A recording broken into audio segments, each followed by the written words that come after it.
Hey y'all, I'm Romania and welcome to My Story for His Glory.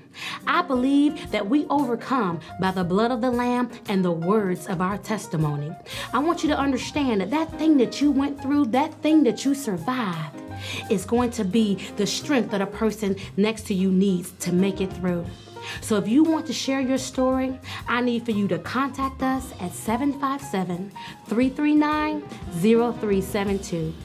Your story is worth being heard, and it's actually someone else's deliverance. Real life meets real deliverance on My Story for His Glory.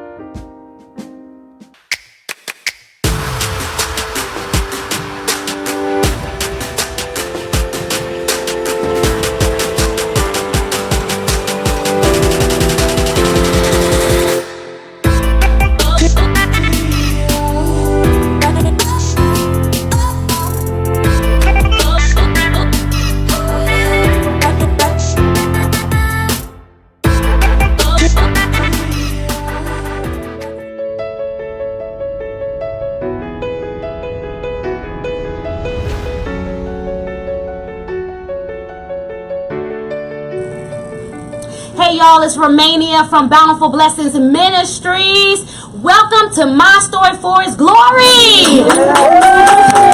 Oh my goodness. Oh my God, I'm so excited to be here today, y'all. I want to make sure that I say this first. My pastors are Brian and Darrell Johnson. This is Bountiful Blessings Ministries. And again, welcome to My Story for His Glory. So excited to be here on today. I have in the house one of my longtime friends all the way from Durham, North Carolina. So excited to have her. Y'all go ahead and give her a hand. Oh my God. So excited. I'm going to tell y'all, when the day that this woman called me and told me her story is a couple of years ago when it happened. And I'm telling you, it just rocked my world. But to look a couple of years past and to see what God has done in this woman's life, y'all, my story is for His glory.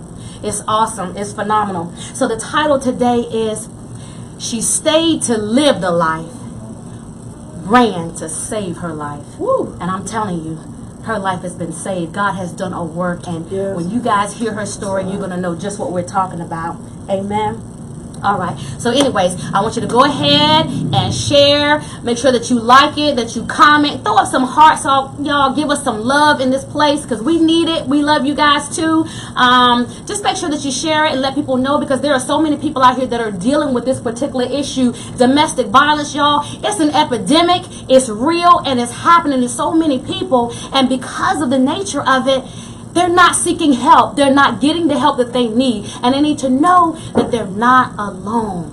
You're not by yourself in that. There's so many people that are going through it. And so this woman right here has lived through it. And she's going to share her story. And we're going to give you some help. We got some resources that we're going to be posting up there. She's going to have it out there on the page for you to be able to see, so that you can get the help that you need.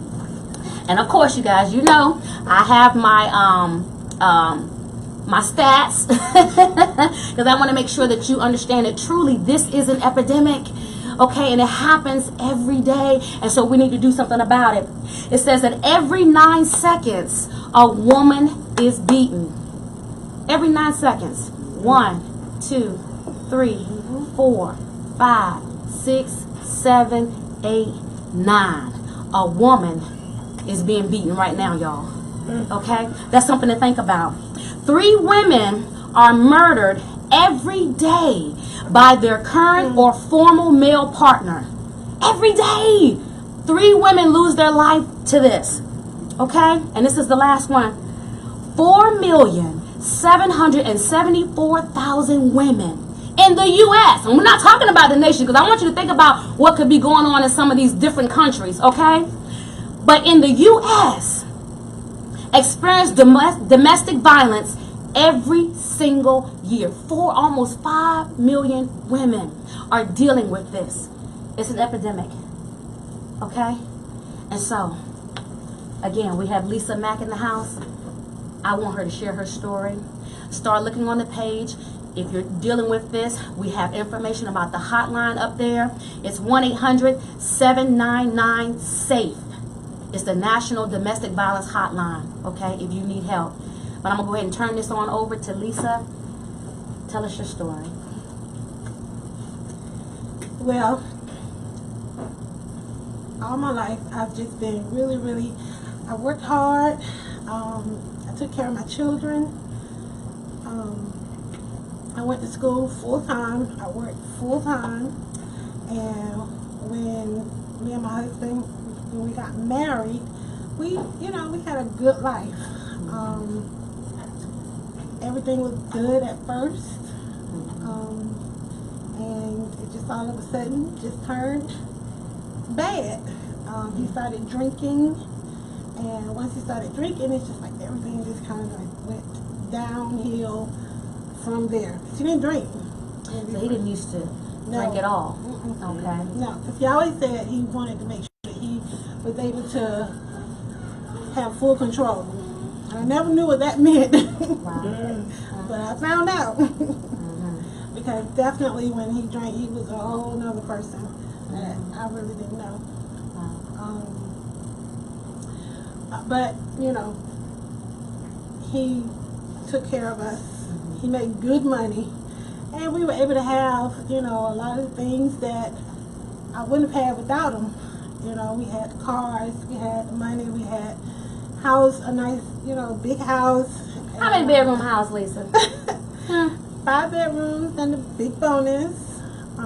3,000 square feet. It's a nice house. So you were living a good life. Yeah. Yeah, I lived a really good life. And we traveled. We did a lot of traveling. We could pretty much go anywhere we wanted to. I was able to, provide for my children any kind of way I wanted to. I was able to help anybody in my family who needed help. It was a really good life. But it's, slowly started turning.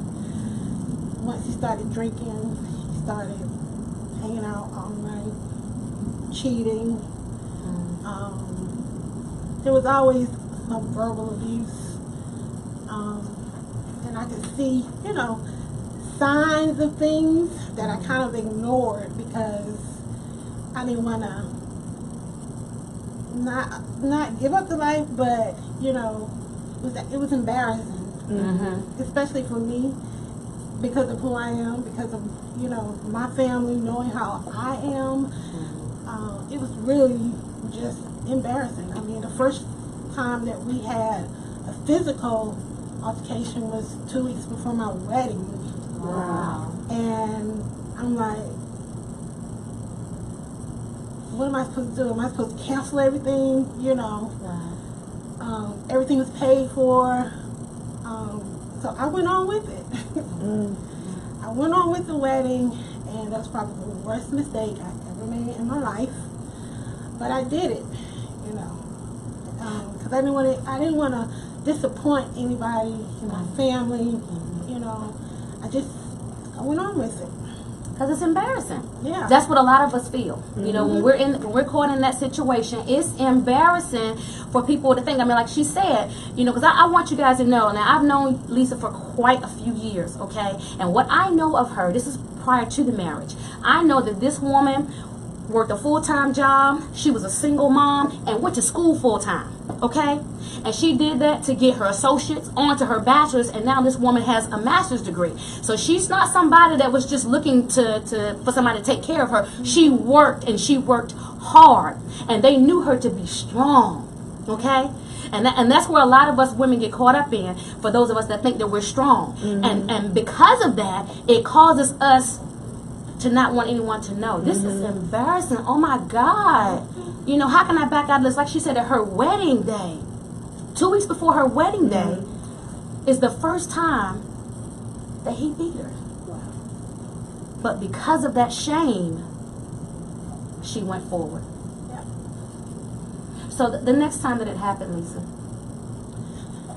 The next time it happened was at home, and that's the first time that I got strangled. And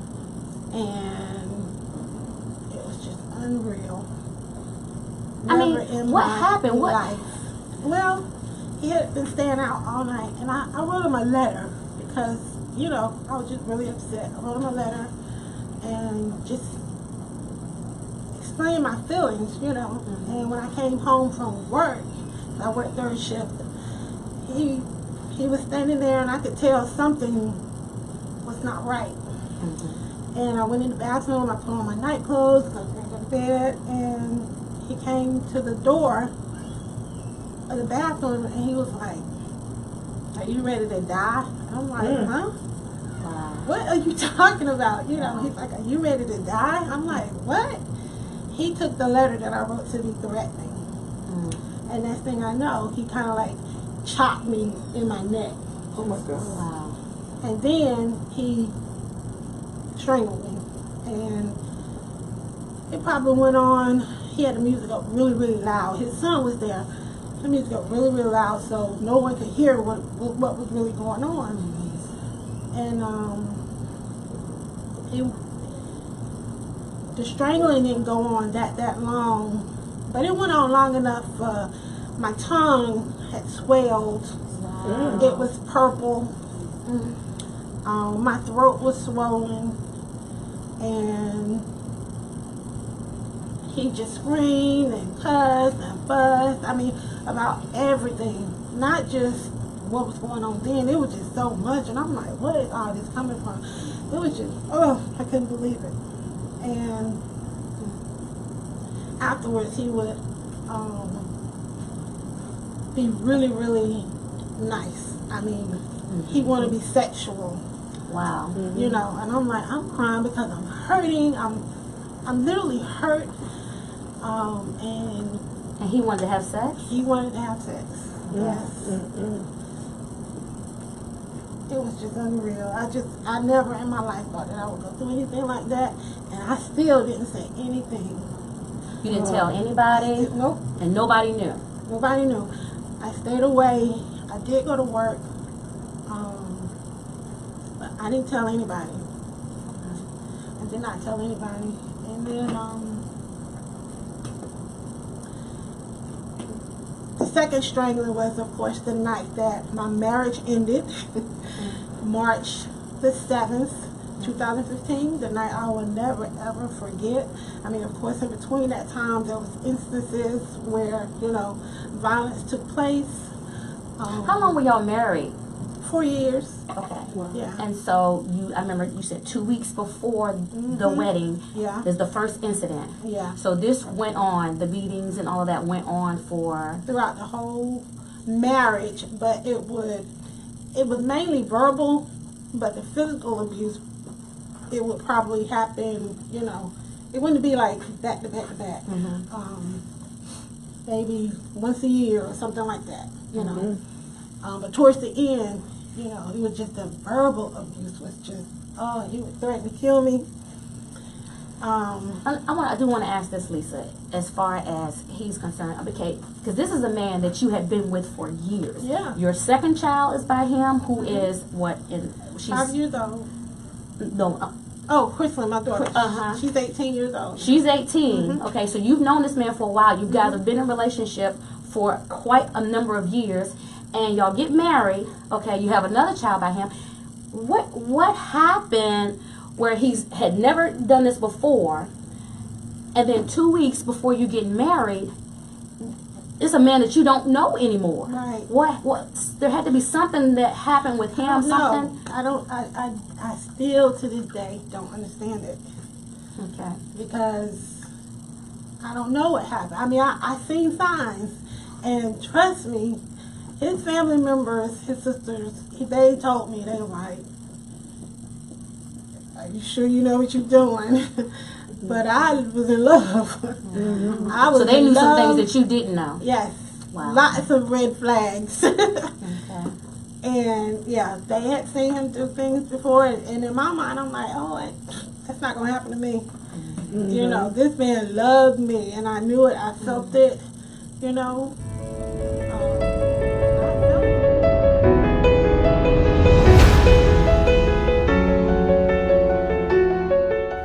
Hey y'all, it's Romania here. I'm sorry to pull you away from that broadcast. I just want to bring you up to date on what's going on in the ministry. Guys, every Monday at 7 p.m., BBM International airs a broadcast on Kingdom Purpose TV. You don't want to miss that broadcast. Again, that's every Monday at 7 p.m. Then on Thursdays, guys, we're on the Now Network. BBM International showing up for God's people, okay? Then on Fridays, guys, we're back on Kingdom Purpose TV every Friday at 7 p.m. with the Bountifully Blessed Marriage. I'm telling you, that's a show you don't want to miss. You've got to hear all of what's going on in their marriage and how they use that to encourage and uplift other young couples, okay? So you want to make sure that you get in there and watch that show. Then on Sundays, guys, My Story for His Glory, every Sunday at 7 p.m. Don't miss it, guys. Be there. And if you want to have your broadcast, whether it's your ministry, whether it's your business, to be on Kingdom Purpose TV, get in contact with Bishop Vernon T. Matthews. The number is 1-888-276-4425. Again, 1-888-276-4425. And guys, if you need someone to help you with your video editing or videography, guys, we have that taken care of too. There's Papers Etc. And that number is 757-339-0372. 757-339-0372. Papers Etc. It's not just paper anymore. Now back to the broadcast. But I had never seen that side of him. Mm-hmm. Okay, so get us to that night. Well, that night, my daughter, she would always help me with my son. And that particular night, she wanted to just spend a night with her friends and have some fun, you know. So I was like, you know what? I can't keep doing this to her, you know. Mm-hmm. Go ahead. I said, go ahead. I'll worry about my son. Half the time I didn't know whether he was coming in or if he was going. I mean, if he was going to come in, if he was going to stay out. I was praying that he would stay out. Really, I would pray. I'm like, oh, please let him stay out because I didn't want him bothering me.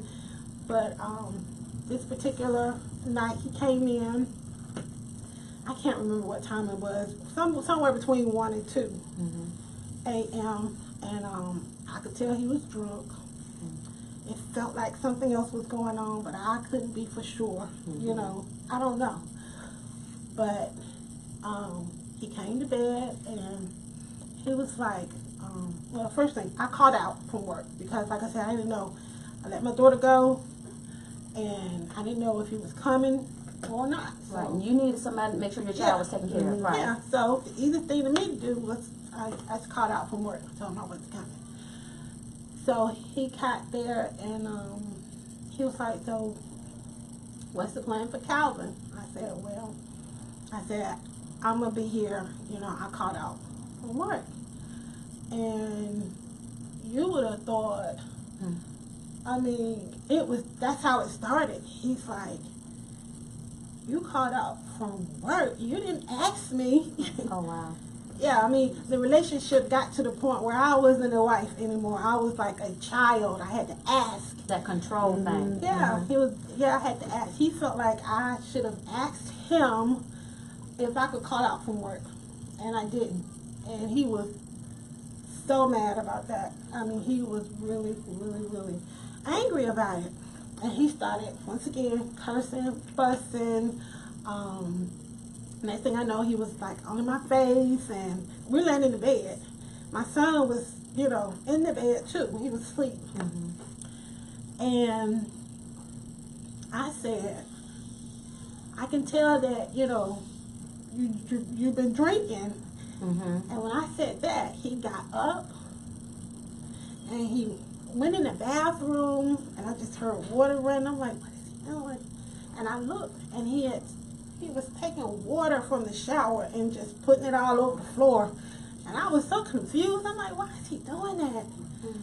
And then the next thing I know, he come in there and he just jumps on me and immediately starts strangling me. And literally, I'm like fighting for my life. I couldn't get him off of me. I broke all his chains that was, on his, I could not.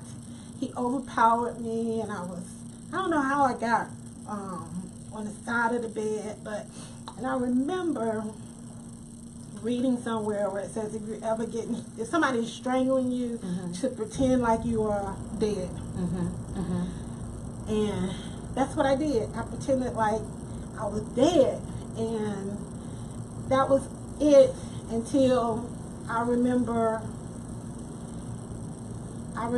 feeling like I was kicked, and I kind of was coming in and out.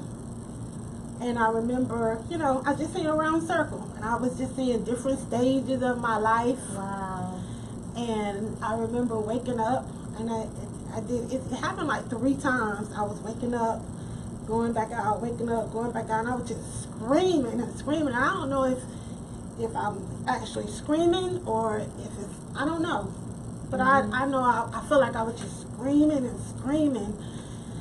And you said you saw your different stages of your life. So you were going in and out of consciousness, and you were seeing visions and things like that before your eyes. What in the world? You said a round circle? Yeah, it was circles. It was a circle. Yes.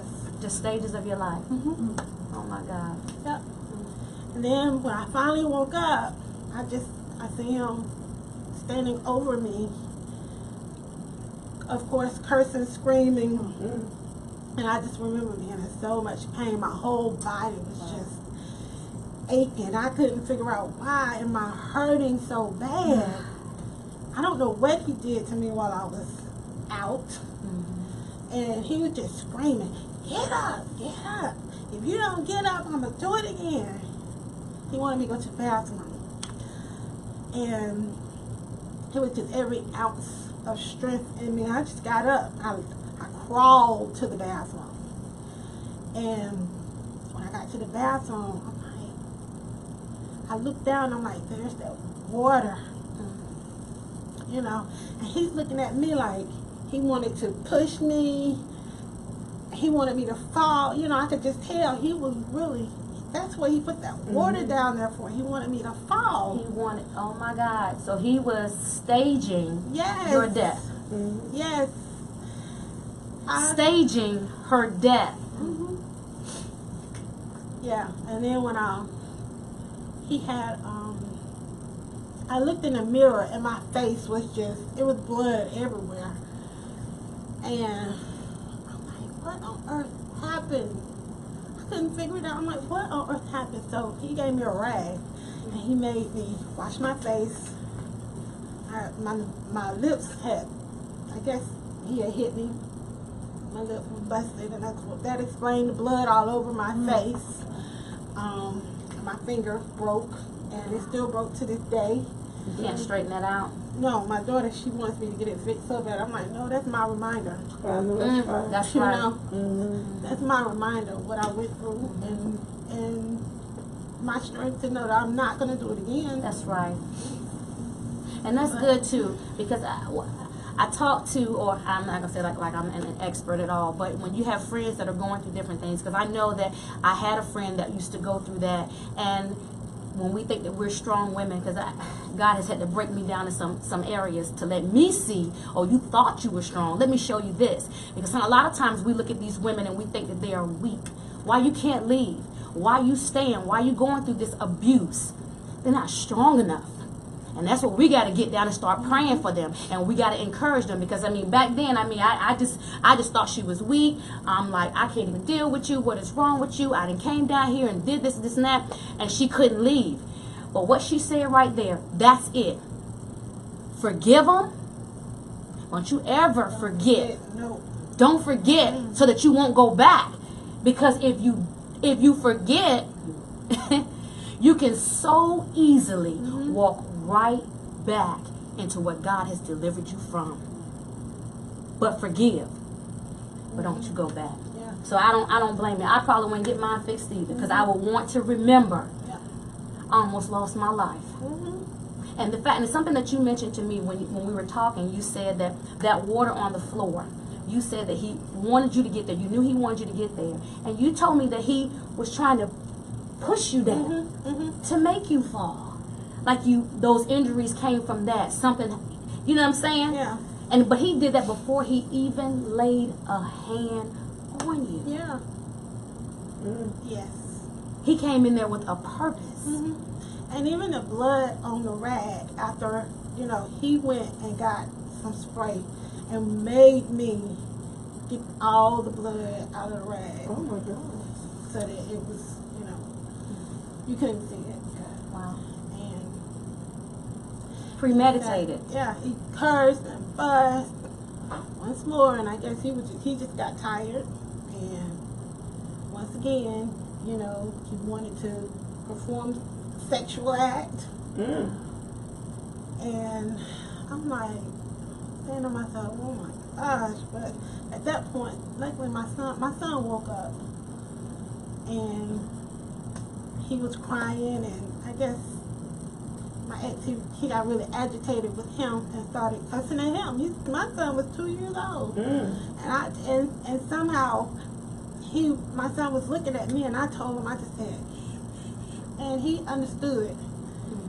I felt like because he knew. really quieted down, and he went to sleep.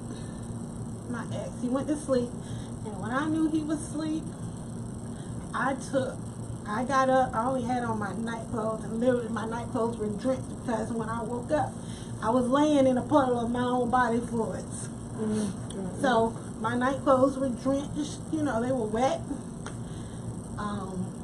My son, he only had on a t-shirt and a diaper, but I got my pocketbook, and I just ran out the back door. I don't know why I went out the back door, it was the front door, but I ran out the back door, ran around the house. I didn't know what to do. I didn't know where to go. To my neighbor's house, I said, if I go over there, he's going to come over there. So I just got in my car, and I just drove as fast as I could. And I went up to Food Lion in my house, and I called the police. And I knew that moment, that was it. That was it. I could barely talk. But I knew I would never go back. Never. That was it. That was it. Wow. Y'all, this is Lisa Mack. Her story for His glory. We're going to get ready to take a quick break here in a minute. But I just want to say, I just want everybody to understand. This woman went through something, and I don't know a whole lot of medical terminology, but I do know that woman was laying there on that floor, and she was seeing phases of her life passing before her.